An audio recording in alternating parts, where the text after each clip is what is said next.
Boss, tignan niyo po yung kalamansi, oh. Ayan.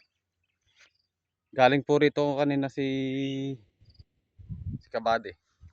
Tinignan po niya yung kalamansi.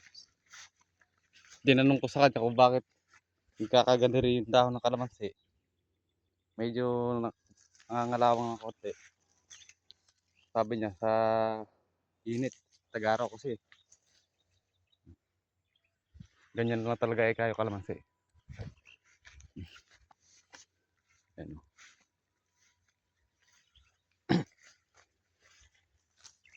Pati po yung tatamnan ng papaya. Binilang namin kanina. Kung ilan lang uubusin. 400.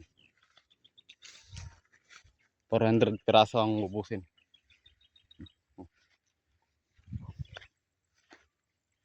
Ere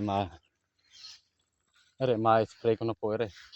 Dahil gawa na po yung solar. Meron na akong kukunan ng tubig.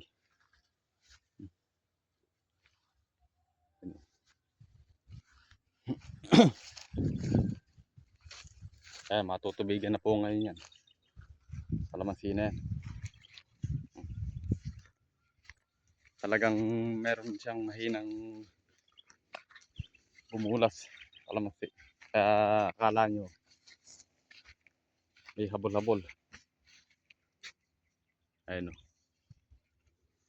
Pero maano na rin po yung kalamansi. Oh. Kukuha na siya ng dahon. Bagong sanga.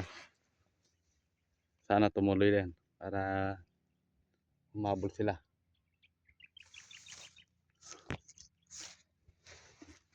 Ayan po. Ganun. Ikutin po natin lahat yan.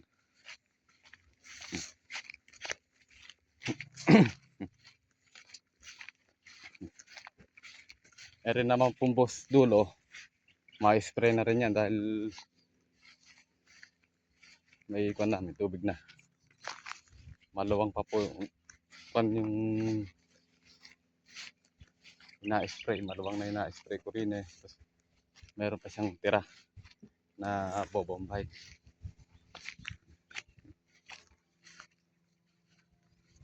Ayun. Pansinin niyo po yung nasisilong. Kung gaano kaganda yung nasisilong. Yung nasalpakan nung nakasahan namin ng balag. Malalaki sila. Sabi ni boss Maki, pagka isang taon at kalahati, pagbubungahin na natin to. Karing kalahati nere. Kasi nga yung pundulo medyo mahina.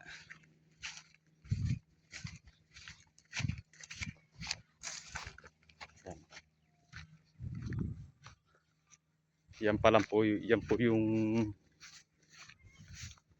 na-spray ko. Yan. Matatapos na rin yan.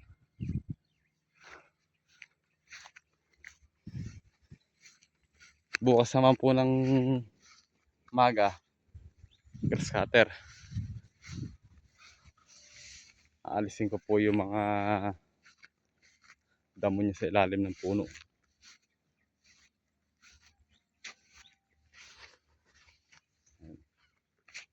Andini nga po ako ngayon. Papitas na po ako ng sili. Medyo kahit pa paano meron kang panggastos dito.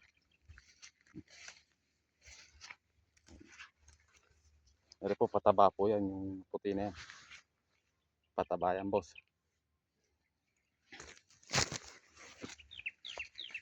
Meron po tayo boss na kukunan ng pataba. Makakatipid tayo ron. Medyo mababa lang.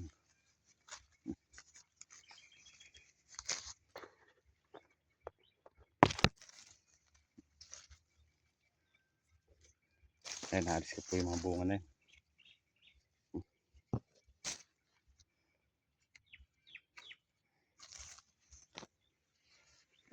Kaya lang boss, yung ano, Yung punda pala ng papaya, 50. Tinanong ko kay kabady, 50 isang puno.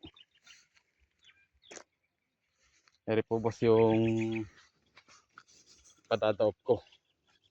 Dini. Ayan. Dito ko siya kukunan ng lupa, itatabon din eh.